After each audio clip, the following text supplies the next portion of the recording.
incredible run here for Suarez, but realistically speaking, Corbin Burns out, Corbin Carroll is out right now. This is not a contending team, especially in that division where you've got the Dodgers and the Padres and the Giants. It's just too much to bear. The Diamondbacks would be smart to let Jordan Lawler play every day, see what he is, and then probably move on from Suarez. Fantasy Sports Today, only on SportsGrid. And there's this one guy that's popping for me. It's like Tillinghast, Bomber's Paradise, Get Hot with the Putter, Northeast New York Horse. Like, I know a guy that fits that profile pretty well that won a pretty big tournament at Wingfoot.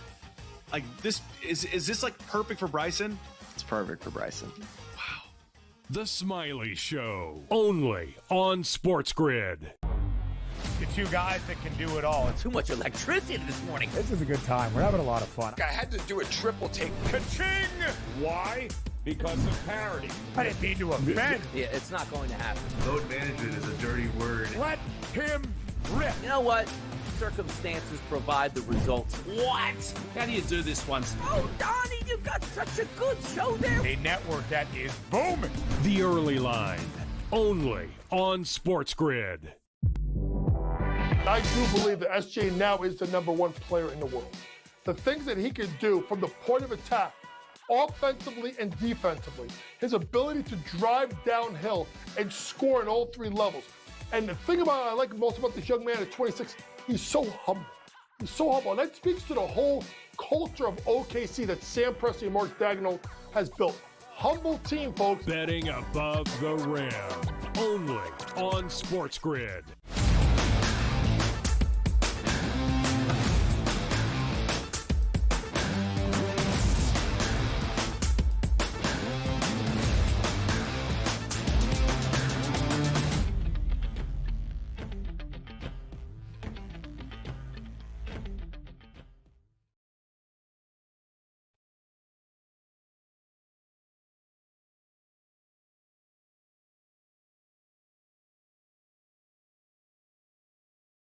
Fourth holiday, Independence Day. A lot of you out there probably heading out toward vacation somewhere across the country and abroad. Thanks for making us a part of your morning today. We got Brad Thomas talking some NBA, a lot of free agency news still percolating. We'll get to the very latest there. We've got Sam McQuillan from Legal Sports Report, a very big soccer match coming up tonight. Kyle Bonn will break it all down, and naturally all of the upsets going on at Wimbledon. Kenny Ducey will tell us who is left in the field and who could potentially win this weekend. But first, let's get to the very latest in the sports betting space and start off with the NBA player that appears to be in a whole heap of trouble, and it just keeps getting worse. That is Malik Beasley, who's under an NBA investigation with federal authorities in a gambling probe. Also had some financial issues, according to this report, and failed to pay back a $650,000 advance to his marketing agency. This is a suit that was filed in April by a New York-based company called Hazen Sports Management Group. They're seeking $2.25 million in damages and legal fees for Beasley for breach of contract. Right now, he's still being investigated under the sports wagering issues.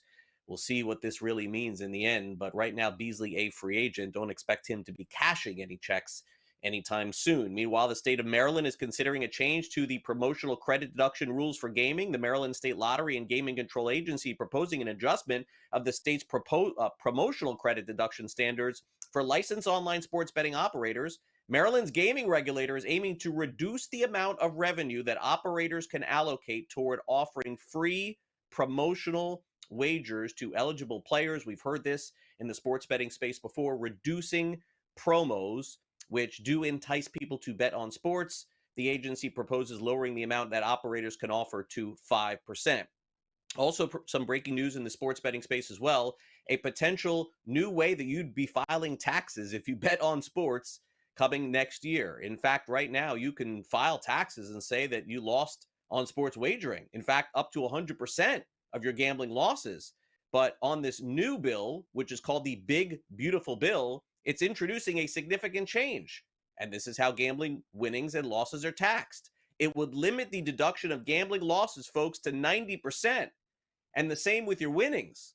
So that means essentially that 10% of your gambling losses are not going to be issued.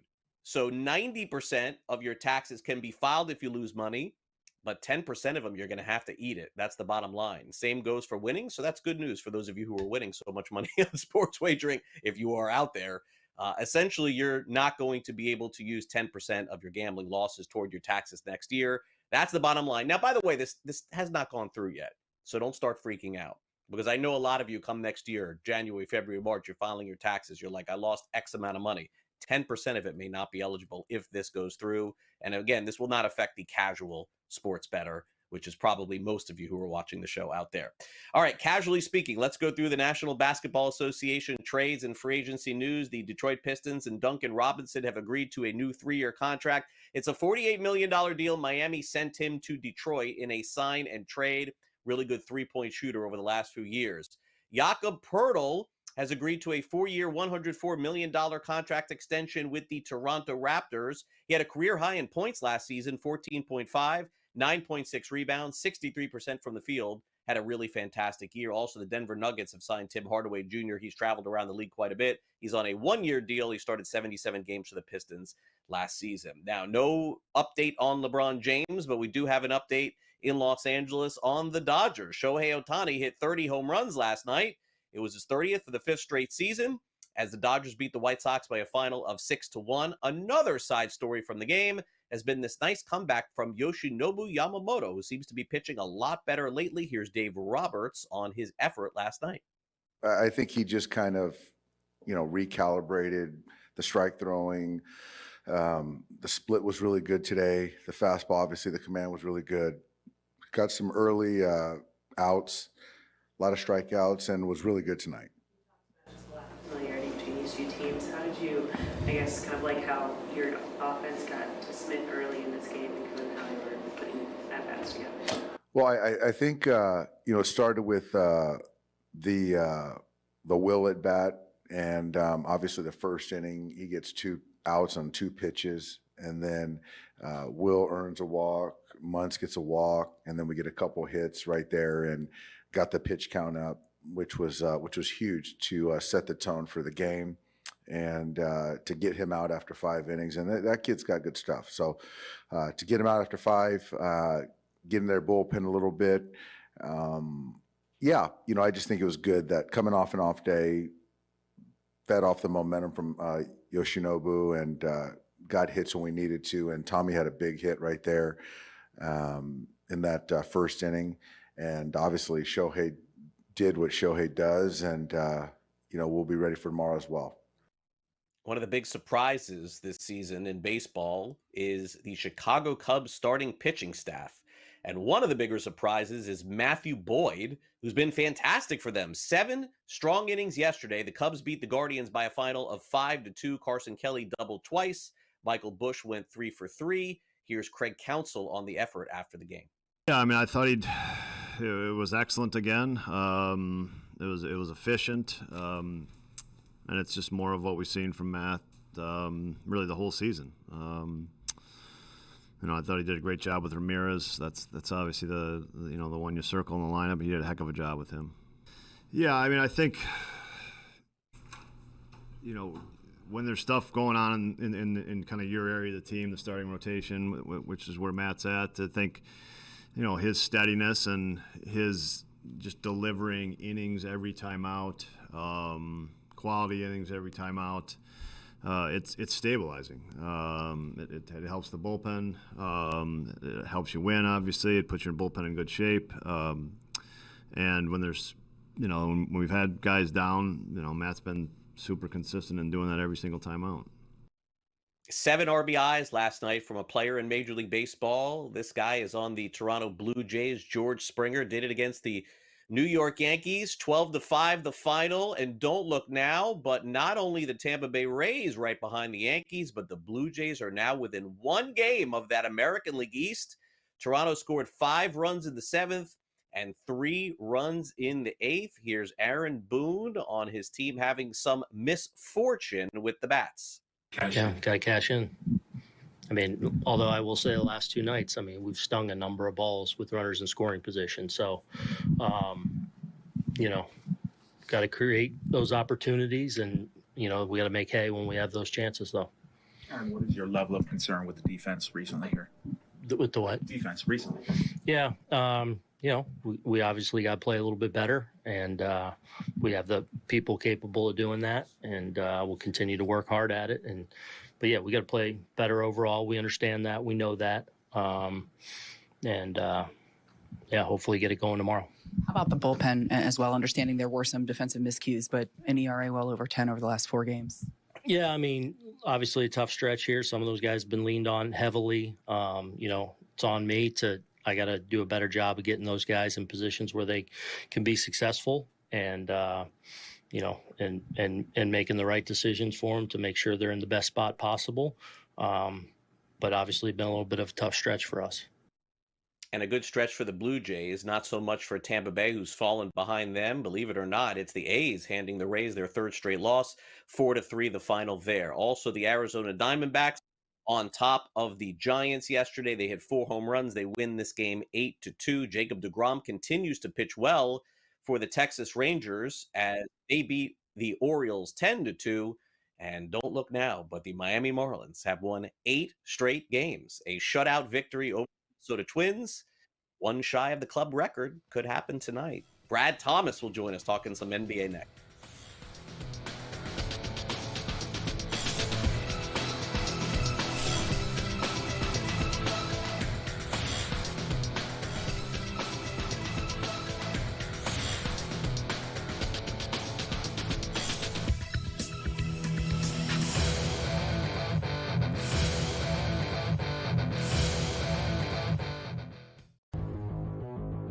Incredible run here for Suarez, but realistically speaking, Corbin Burns out.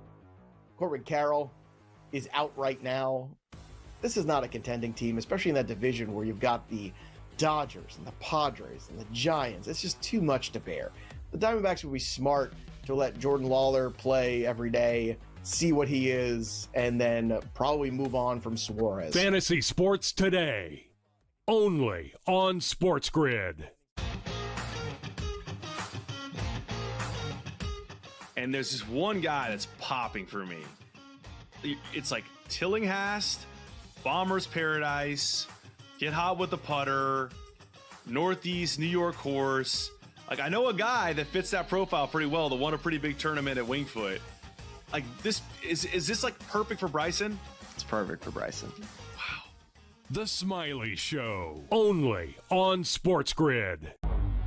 The 2 guys that can do it all. Too much electricity this morning. This is a good time. We're having a lot of fun. I had to do a triple take. Ka-ching! Why? Because of parity. I didn't mean to offend. Yeah, it's not going to happen. Load management is a dirty word. Let him rip. You know what?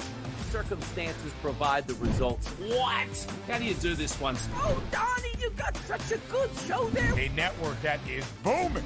The Early Line, only on SportsGrid. I do believe that SJ now is the #1 player in the world. The things that he can do from the point of attack, offensively and defensively, his ability to drive downhill and score at all 3 levels. And the thing I like most about this young man at 26, he's so humble. He's so humble. And that speaks to the whole culture of OKC that Sam Presti and Mark Daigneault has built. Humble team, folks. Betting above the rim, only on SportsGrid.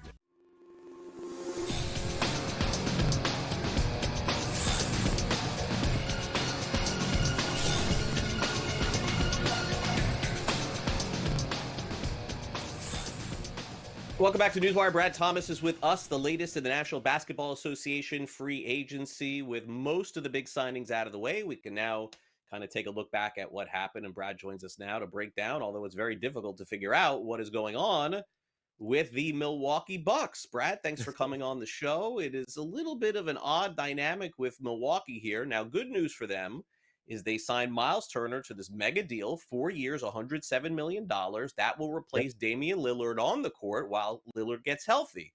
But then the drama began yesterday when we found out that Lillard is not going to get healthy with Milwaukee. He's going to get healthy with some other team when he signs with them and plays. I thought that this is really good news for Giannis. Now he has a running mate, somebody that can help him score and defend. But Giannis apparently not even that happy about it. I'm trying to figure this out. Is a bigger move in store for the Bucks? There has to be another big move in store, but I kind of get why Giannis is upset. I don't think it's more of an impact this season, but more of an impact to the person that Damian Lillard is, right? He went through the off-season drama of, the divorce, moving away from his family and Giannis is a really big family first person. It's really tough to say, hey, we're going to cut you. We're going to let you go while you're nursing and rehabbing an injury. But he shouldn't be all that upset. Damian Lillard's still going to get his money and he's still going to land somewhere while the Milwaukee Bucks bear the brunt of most of that contract. I'm not really sure what their plan of attack is, though. It's really nice to have Giannis and Miles Turner next to each other, but I don't think it brings them over the line, right? They have Kevin Porter Jr., Gary Trent Jr., and Kyle Kuzma as the other three on the court at the same time. Doesn't make sense. So they go out and bring Gary Harris as well. I'm not entirely too sure what their long-term strategy is. They might win some games, but they're definitely far away from being a contender. Yeah, we saw a move here with the addition of Turner. They are now 40-1 to win the NBA championship, right over on the BetMGM sportsbook. But it sounds like to me you'd rather reach a little bit deeper or go a little bit higher than buy that. Yeah, I think so. Like this team has no control offensively. They're going to need that floor general. And where does that come from? Not from Kevin Porter Jr. and certainly not from Gary Trent Jr. So without that stability, that offensive stability, the control that is necessary to be an effective team, I just think that they're going to fizzle out. They're going to be an early playoff exit. There's other teams that I just think are much better options. All right, so let's get into one team that I feel like I talked about this yesterday on the show, Brad, sick and tired of being in the middle, being in the play-in game. One way or the other, some very high-risk moves here made by the Atlanta Hawks. That can be said when you acquire Kristaps Porzingis and even Nickeil Alexander-Walker. On paper, it's going to make them a team that I think would put them in at least the 7th spot or the 6th spot in the NBA playoffs. But is this too risky for the Hawks? Do you like the move the management made? Tired of just, middling around 500 and getting bounced? I think it's a step in the right direction. I think I saw some things that said the Atlanta Hawks cooked in free agency. They cooked this offseason. It's really nice for Atlanta Hawks fans who felt kind of stagnant for a little bit, right? You make the splash, you get Trae Young, and then the team just kind of floating around. Now you bring in Kristaps Porzingis this offseason. If he can get healthy and stay healthy, it adds dynamic length, which they missed at that center position in the paint. They interior defending was not really good. Then you bring in Alexander Walker, a 3-and-D guy who they desperately needed, someone to kick the ball out from when Trae Young penetrates. I think they're not done, right? The rumors I'm hearing is that they may try to make another splash. We'll see. But I mean, if they can add just one more piece, and I'm not entirely too sure what they need, but if they can add another high-level player, look out for this team to be contending. I'd say about the 4 to 6 range in the East. Yeah, that would be a great jump for them. By the way, they moved up on BetMGM to 25-1 to win the championship, which is like super rare for the Atlanta Hawks to even be in that mix. Before we get to the Knicks, I do want to ask you your opinion from a sports betting perspective, Brad. I've always shied away when teams make big moves to react immediately because it feels like the sports books react to make sure that they're not getting bombarded with, I guess, people who are Hawks fans thinking that they can win the championship. I know you and I probably don't agree with that. I mean, to me, it seems like the very worst time to bet on a team like Milwaukee or bet on a team like Atlanta. Like I probably would pivot and go somewhere else for a team that's not doing anything.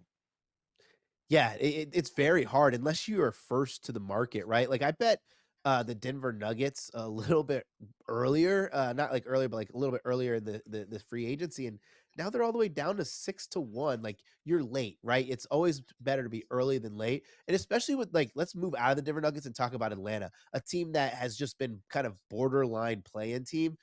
Who knows if this is going to actually work, right? And if you are a firm believer that it does, but it might take some time to get that continuity together, you might be getting a 30, you might be getting a 40 if they start out and they struggle early in the season. All right, so let's end with this drama. I'm hoping today is the day that, Brad, the New York Knicks get a new head coach. I mean, this is kind of crazy that they went through the draft without their head coach. You don't generally see that, but they did. We know that they've tried to bring in Jason Kidd and some others, and the latest name is a guy who has been through the coaching gamut. That is Mike Brown. Actually did a really good job with Cleveland. Maybe not as great with Sacramento. I don't know. This tells me that they've probably run through 5-6 names before they've gotten to him. And nothing against Mike Brown. Wasn't he the head coach of the Lakers at one point too? Am I wrong about that? Brown is he's gone through the coaching carousel, and I don't think he's going to be an effective coach in New York, right? But when times are tough and your back's against the wall, you're going to have to make a decision. I thought it was funny, and no disrespect to Don Staley, I thought it was funny that they even considered Don Staley at one point, right? She's a phenomenal women's college basketball coach, but the cultural difference between coaching the South Carolina women's team and coaching the New York Knicks and the expectation in the media that follows is drastically different. I think for them, getting Mike Brown feels like a safe alternate choice, right? If he's going to be your last choice, you better make sure he's safe because he's going to get you the playoffs. You're going to be around the 3 seed. I don't know if he's going to get them over the line, but they just wanted a changing of the guard at head coach position. All right, Brad, we'll see what happens later today. That's the rumor. Maybe the Knicks finally have a coach. We'll see. Thanks again for coming on NewsWire. As always, really appreciate it. Have a great rest of your week. Thanks for having me. Take care. All right, Brad Thomas, always bringing it with us. Coming up next, Kenny Ducey from Action Network is going to weigh in on the action at Wimbledon. Folks, on the women's side, just about everybody's out. On the men's side, we got 4 top 10 seeds out. Who is going to win these things this weekend?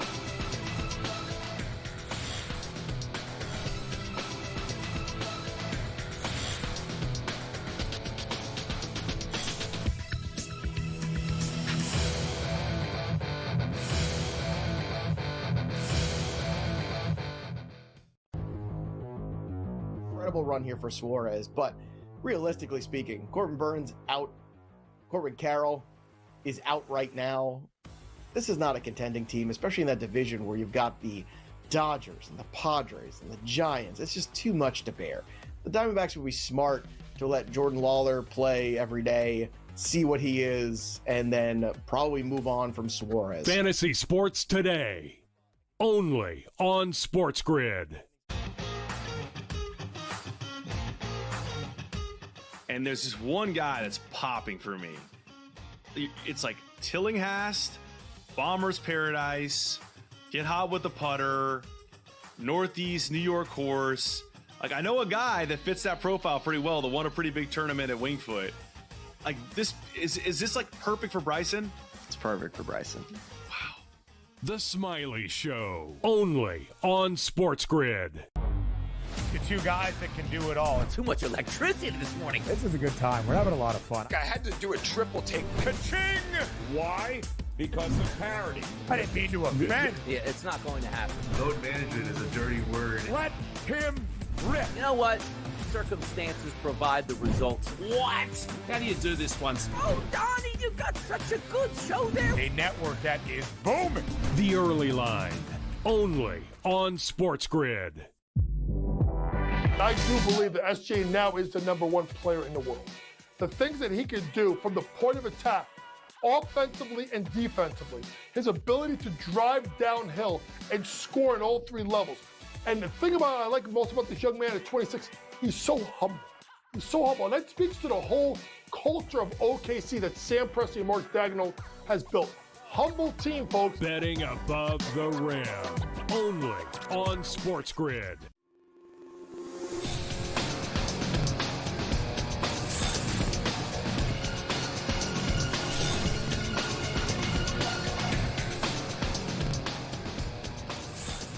All right, welcome back to NewsWire here on SportsGrid. Lots of afternoon Major League Baseball action coming your way on Wednesday and Thursday. And July 4th holiday, really big coming up for Major League Baseball as well. For those of you who are hanging out tonight watching SportsGrid, I'll also be on the pregame show tonight for the Marlins broadcast for the Minnesota Twins. Marlins are going through a good stretch here. I'll get to that in just a sec.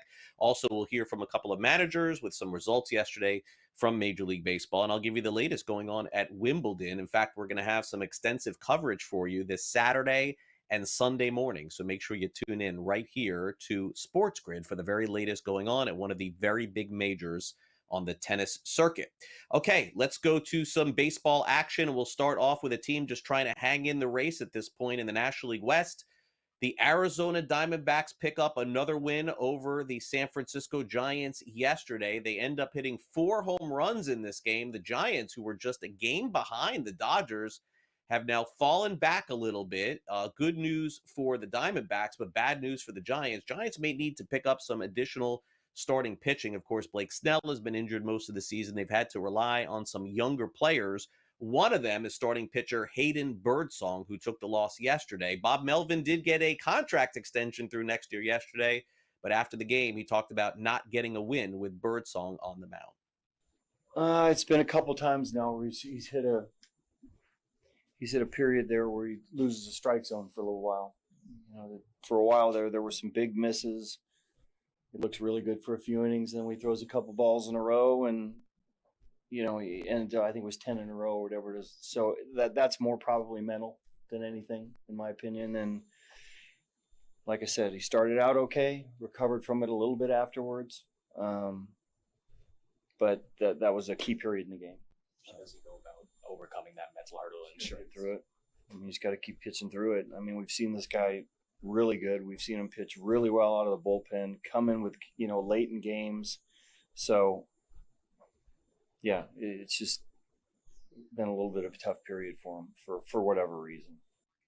It's been a tough period for the Texas Rangers. In fact, most of their season, so much so that there's some discussion that they could be sellers at the trade deadline coming up at the end of the year. And could that guy right there be on the move? I know Mets fans want him back. Jacob deGrom wins his 5th decision in a row.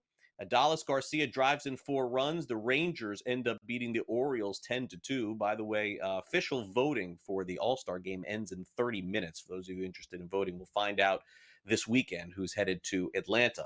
And also, as I mentioned earlier, how about the Marlins? They've won 8 straight games. They move into 3rd place in the National League East, and if they win tonight, that will tie the club record. They beat the Twins yesterday by a final score of 2-0. We'll see if they can get the job done again later today. All right, now let's get back to the future MVP again, probably of the National League. Guess who? Yeah, you know him.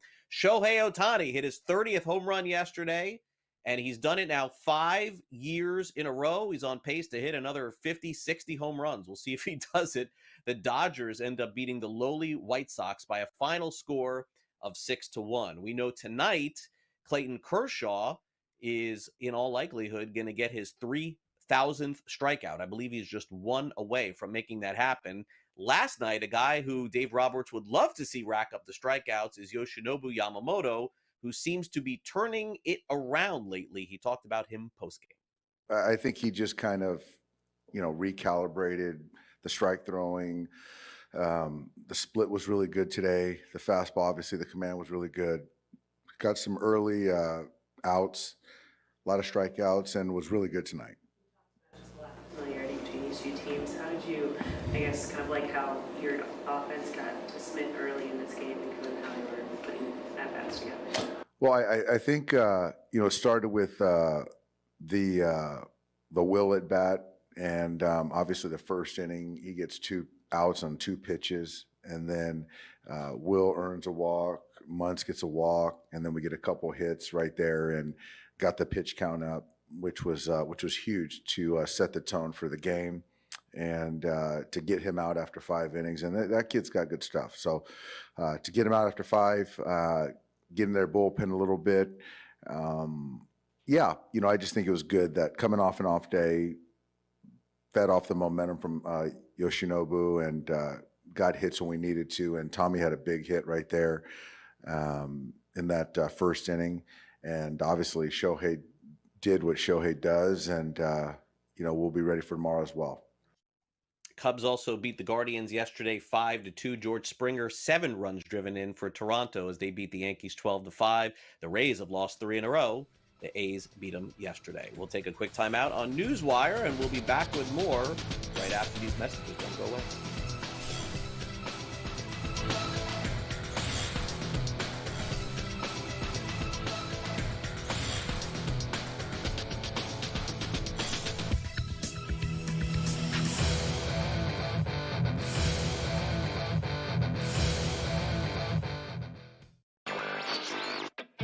Kalshi has been around since 2018, offering these event contract trading prediction markets where you can wager on things like the weather, whether or not Dave Portnoy is going to give a 9.0 on his next pizza review spot, and then the election, which is where they really made headlines.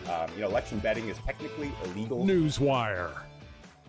Only on SportsGrid.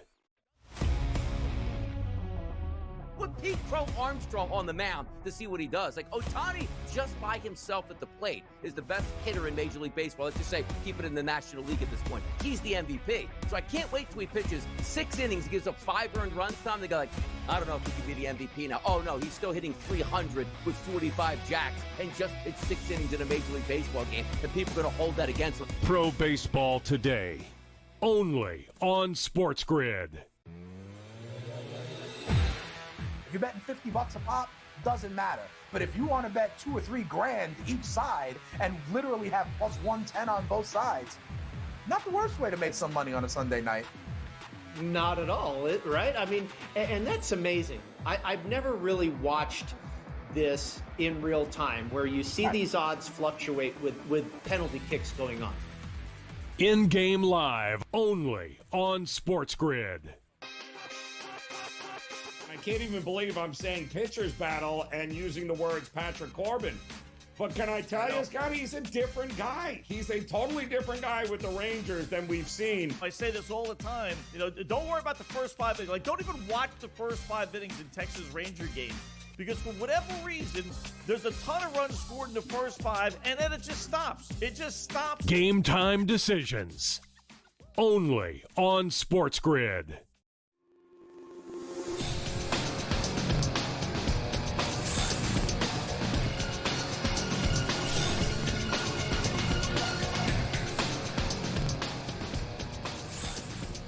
Welcome back to NewsWire here on SportsGrid. It looks like we've got our biggest sports betting scandal of the year. I mean, I don't know if that's a great thing, but it certainly gives Sam McQuillan a lot of material to write about over at LegalSportsReport.com. So let's bring Sam in. I think the biggest, we've had 2 big sports wagering scandals, maybe 3. The college baseball one feels like number 3.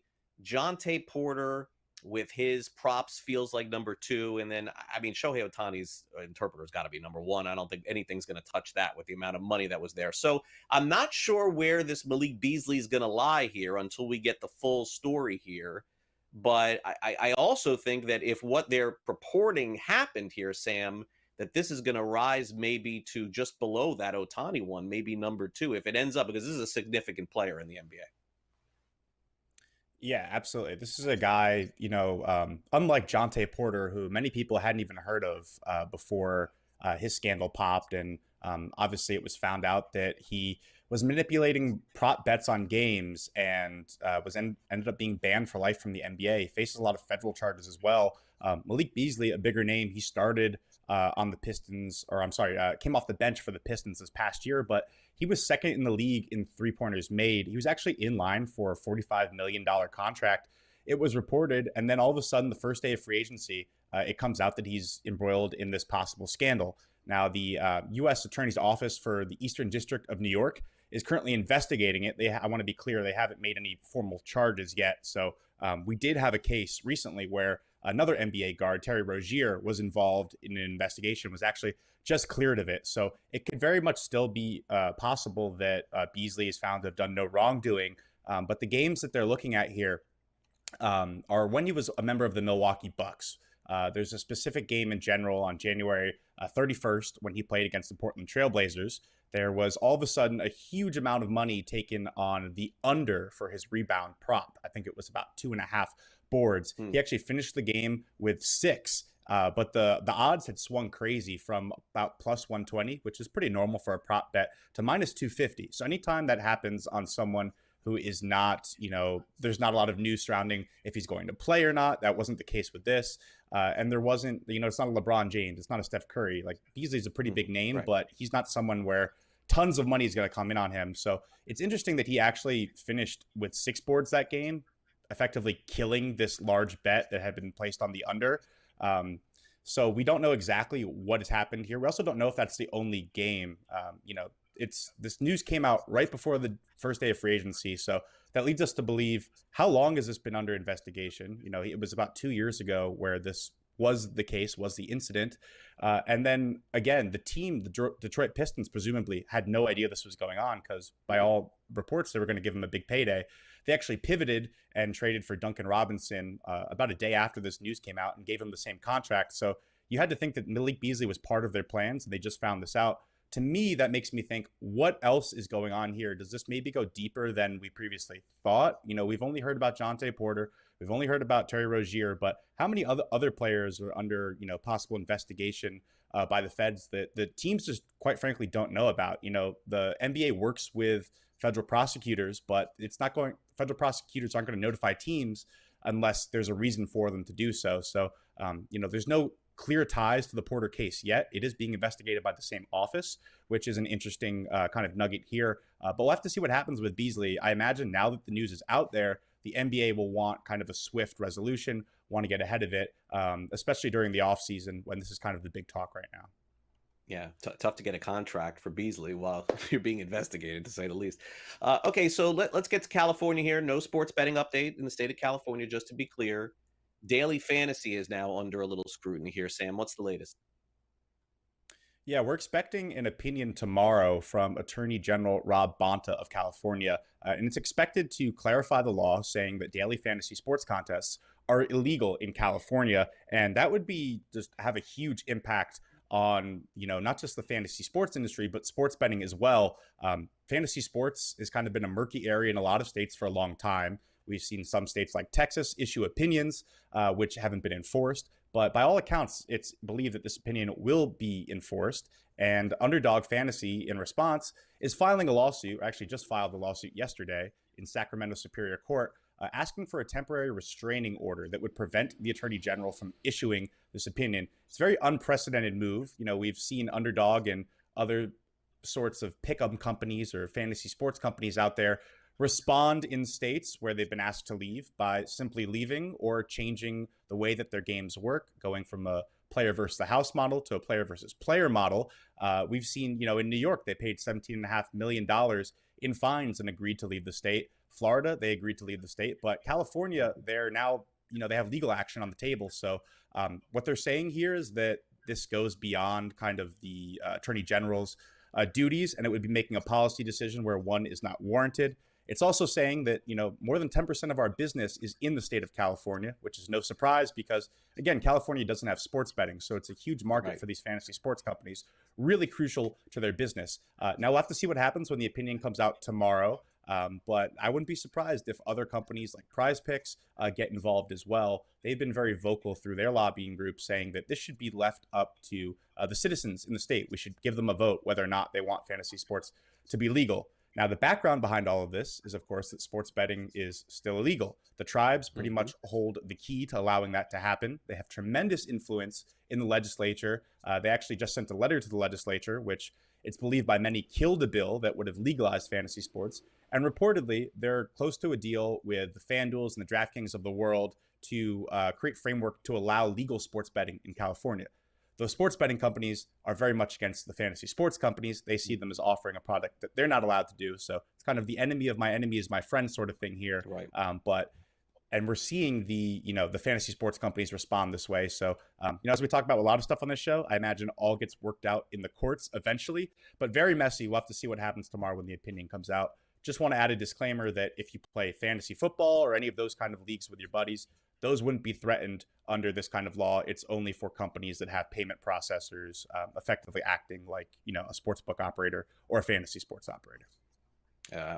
And doesn't matter if they'd be threatened, people are still going to play fantasy football in California, Sam.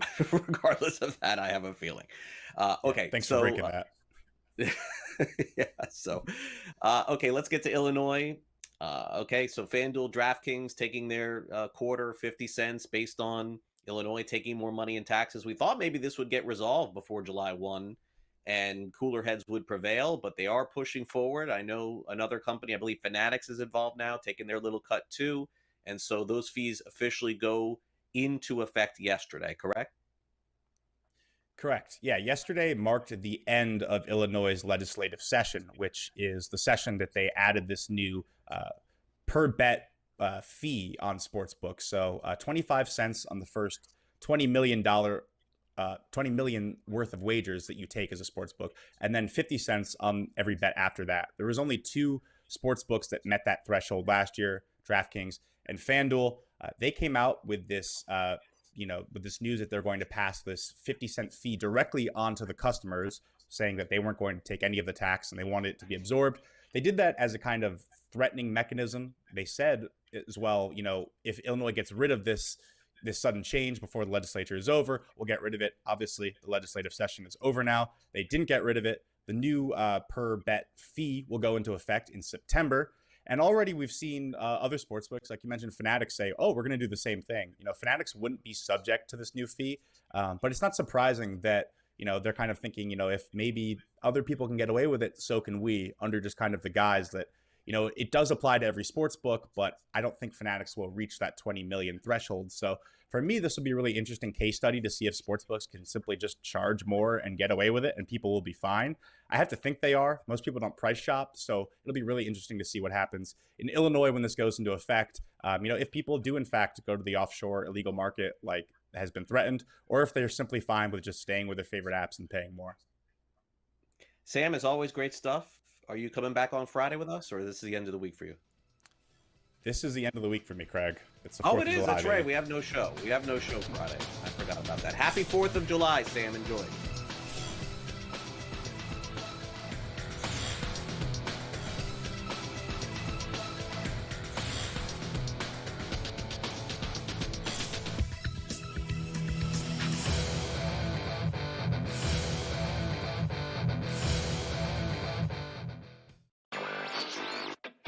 Kalshi has been around since 2018, offering these event contract trading prediction markets where you can wager on things like the weather, whether or not Dave Portnoy is going to give a 9.0 on his next pizza review spot, and then the election, which is where they really made headlines.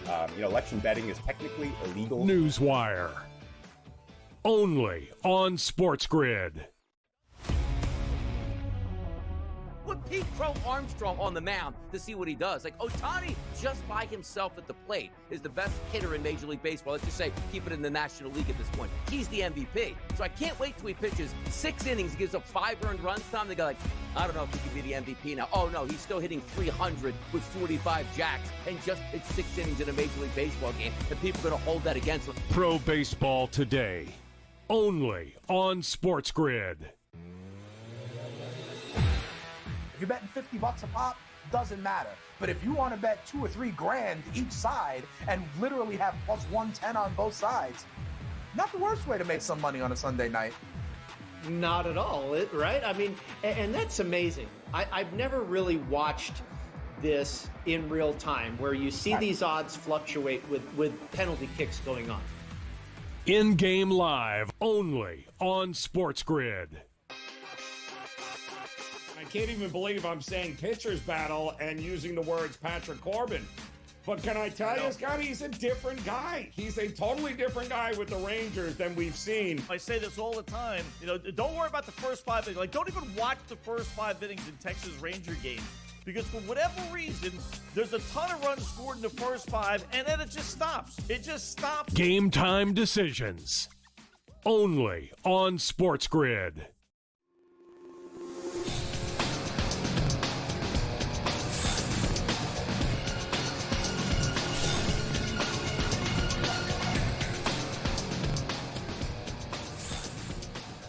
Welcome back to NewsWire here on SportsGrid. It's been a minute since we've had Kyle Bonn here back on the show. Going to break down everything happening in soccer. Really big time for Team USA. We'll dive into that as well. They're heavy favorites at the CONCACAF Gold Cup semifinal. Let's get a preview and bring Kyle in. It all goes down tonight at 7 o'clock Eastern, the CONCACAF Gold Cup. Kyle, thanks for coming on the show. Team USA, a very big favorite to win in the semis. I'm not sure what's going to happen in the finals, but they should win tonight, shouldn't they? Yeah, absolutely, Craig. It's been a weird Gold Cup or a weird summer for the U.S. national team. They've been really great in the Gold Cup. They've won all of their group games, and then they drew in the quarterfinals and went through on penalties. It's just been full of odd narratives. So they got blown out in the first two pre-tournament friendlies against European opposition. There was a ton of negativity around the team at the time. They can't compete with, teams that they'll play in the World Cup. That's still kind of the feeling because they're not playing teams that are better than them right now in the Gold Cup. That's the curse of CONCACAF right now for them. But they've been great. They've taken care of business. They've just succumbed to a lot of individual errors. So they beat Trinidad and Tobago 6-0 to begin group stage. Then they beat Saudi Arabia 1-0 in a game where the opponent went all out defensively and failed to produce anything offensively. So the U.S. was fine in that game. Then against Haiti, they win 2-1. The goalkeeper makes an error. Now there's more questions about the goalkeeping position. And then against Costa Rica, they dominate the whole game and make a pair of defensive errors to concede 2 goals and end up drawing. They go to a penalty shootout. Matt Freese in goal is heroic, saves 3 of the 6 penalties he faced and guessed correctly on 5 of the 6. Just a really incredible performance. So there's a lot of positivity going into this game.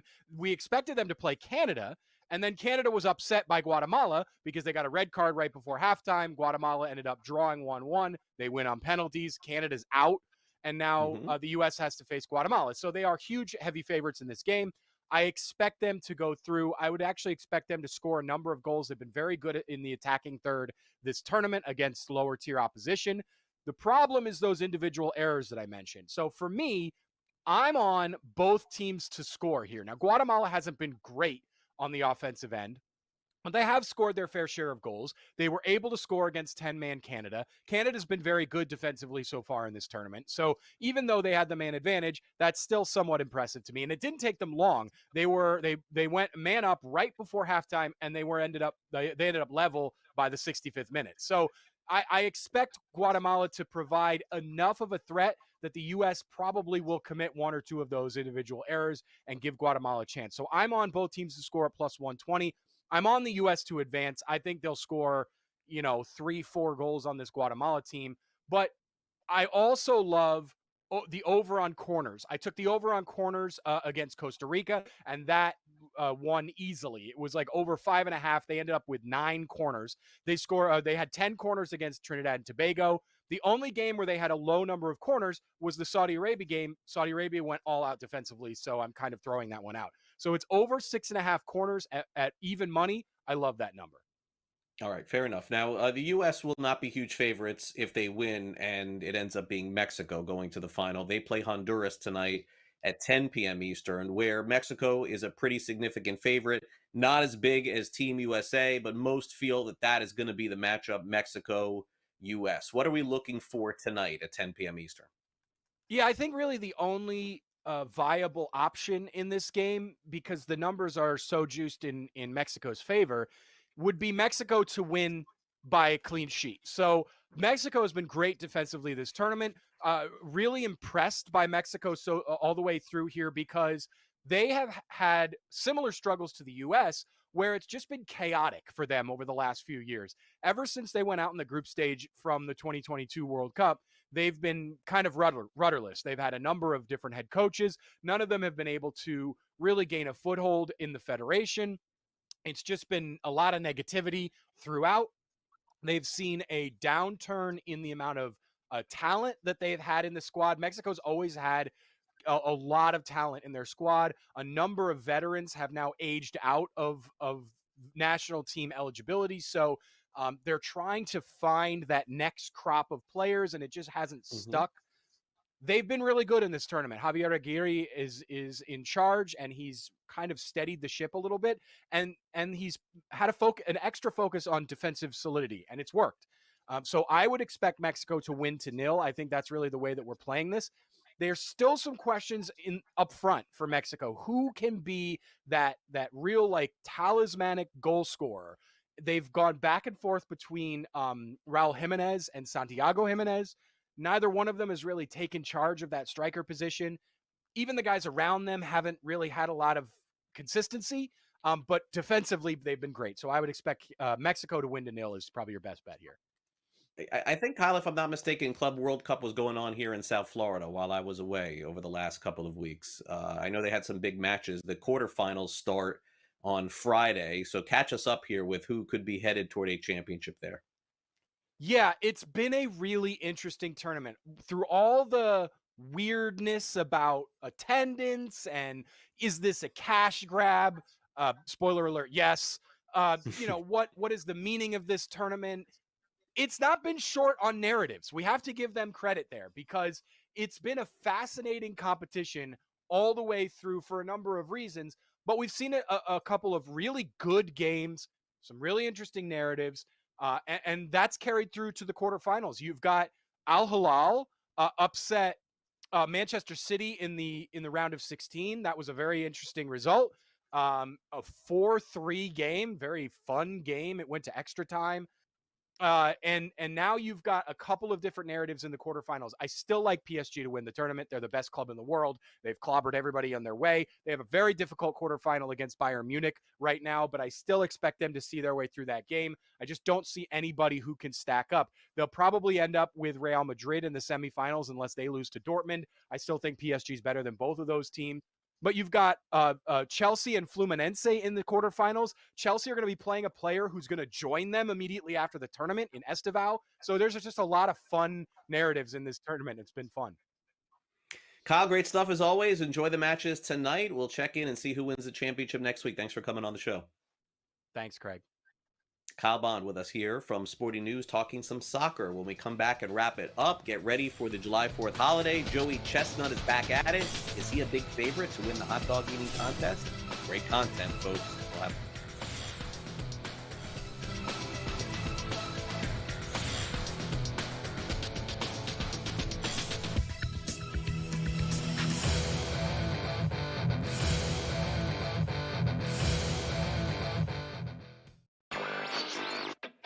Kalshi has been around since 2018, offering these event contract trading prediction markets where you can wager on things like the weather, whether or not Dave Portnoy is going to give a 9.0 on his next pizza review spot, and then the election, which is where they really made headlines. Election betting is technically illegal. NewsWire. Only on SportsGrid. Put Pete Crow Armstrong on the mound to see what he does. Like, Ohtani just by himself at the plate is the best hitter in Major League Baseball. Let's just say keep it in the National League at this point. He's the MVP. So I can't wait till he pitches 6 innings, gives up 5 earned runs. Time they go like, I don't know if he could be the MVP now. Oh, no, he's still hitting 300 with 45 jacks and just pitched 6 innings in a Major League Baseball game. And people are going to hold that against him. Pro Baseball Today. Only on SportsGrid. If you're betting $50 a pop, doesn't matter. But if you want to bet $2 or $3 grand each side and literally have plus 110 on both sides, not the worst way to make some money on a Sunday night. Not at all, right? I mean, and that's amazing. I've never really watched this in real time where you see these odds fluctuate with penalty kicks going on. In-game live, only on SportsGrid. I can't even believe I'm saying pitcher's battle and using the words Patrick Corbin. But can I tell you, Scotty, he's a different guy. He's a totally different guy with the Rangers than we've seen. I say this all the time. Don't worry about the first 5 innings. Like, don't even watch the first 5 innings in Texas Ranger games. Because for whatever reason, there's a ton of runs scored in the first 5, and then it just stops. It just stops. Game time decisions. Only on SportsGrid.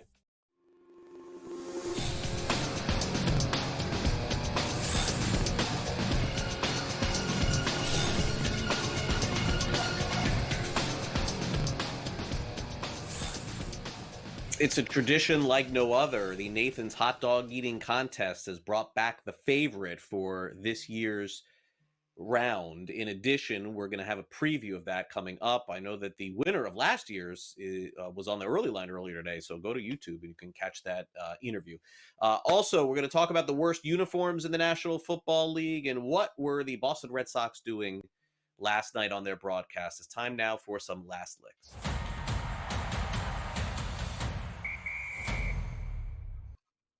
Now, the Reds played the Red Sox in the 1975 World Series. Because I'm a baseball historian, I know this. Now, I was 2 years old, so I don't recall seeing any of it. Most of my recollection is from like those late 70s Yankees Dodgers World Series matchups and things like that. But in the 1975 World Series, it was part of the Big Red Machine. This was Pete Rose and Tony Perez and Johnny Bench and Joe Morgan. Those players played during that era. And in the 1975 World Series, one of the more iconic moments you may remember was from the Red Sox, who did not beat the Reds, with Carlton Fisk getting a home run and him like waving the ball fair. I don't know, one way or the other. So last night they recreated some of these moments, and they wore their uniforms and jerseys from that 1975 iconic World Series. This is to commemorate this interleague matchup that they played between Boston and Cincinnati. So it was a little strange to see in the broadcast and them going with the old graphics. But the funny part about this was Boston doing this, and Boston didn't win the World Series in 1975. So sort of celebrating losing the World Series is a little bit of a strange attack, but they ended up doing it last night. It came across nostalgic and fun, but a little odd to glorify something when you didn't win. Now, the good news for the Red Sox, as many of you know, they won the World Series in 2004 and then won a couple after that. So that 75 World Series and then the 1986 World Series, those didn't have to live in infamy forever for Boston. But I don't think that you're going to see Boston commemorate the 1986 World Series against the Mets anytime soon. So why did they do this? I'm not really sure. Okay, Zach Cohen on social media yesterday sent this social media post out.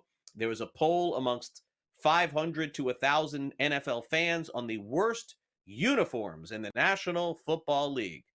And I'm not sure how this came about, but the Washington Commanders ended up finishing last, 32 out of 32. Why? Because they changed their name from the Redskins to the Washington Football Team to now the Commanders? I don't know. Tennessee Titans, formerly known as the Houston Oilers, finished second to last. Atlanta Falcons, I actually like the Atlanta Falcons uniforms. Why did they finish 30th? The Jaguars in the voting finished 29th. Okay, I get that a little bit. Cardinals 28th. Okay, I get that a little bit. I think the new Commanders uniforms are sharp. No? I don't know. They seem pretty good to me. I really like the old Houston Oilers. I wish those would come back, but people are not huge fans, I guess, of that T with the Titans. Hopefully Cam Ward can bring, more swag to those Titans jerseys when they begin playing. By the way, the Hall of Fame game is later this month. July is here. The NFL is almost back, folks. Okay, finally, the Nathan's Hot Dog Eating Contest is coming up on July 4th. And on that day, Joey Chestnut has returned. He's decided that he is going to compete in the hot dog eating contest. I saw he did an interview with the guys from Barstool saying that if he didn't compete in eating contests, he would die, which is a little weird because people think that you could die from being in eating contests, but I digress. So Joey Chestnut has not only opened up as the favorite to win the hot dog eating contest on Friday, this guy is like 20-1. And there really isn't a shot. I don't think that anybody else wins. In fact, he's minus 1350 on FanDuel to win the hot dog eating contest. And the over-under, can you bet this? This is on FanDuel, Frank? You can bet this? This is a little shady here. 70.5 hot dogs on Friday. That's the total. I thought, I don't think you could bet this in the state of New York? The amount of hot dogs that he's going to eat? Yeah, I don't know about that either. New York's pretty strict with the amount of things you could do, but I guess somewhere in the country you can bet the amount of hot dogs that Joey Chestnut is going to eat. Joe Frizo said, what did Frizo say he could eat? 10 or something like that, or 20, 30, 10. I think in this contest I could probably eat like the same, but be very sick after. But Joey Chestnut's going to win on Friday, needless to say. By the way, we have no show Friday because we're going to celebrate July 4th. Okay, so that'll do it for our show today. We got Smiley Kaufman coming up next with the latest in the PGA Tour. That's followed by Pharrell Coast to Coast at 3 o'clock Eastern. 6 o'clock, we got Front Office Sports, followed by Game Time Decisions at 6:30, the latest in Major League Baseball and all the action tonight. And then In-Game Live Game Day takes over from 8 p.m. to 10 p.m. Eastern. And recapping the night in sports is Gabe at 10 p.m. Eastern.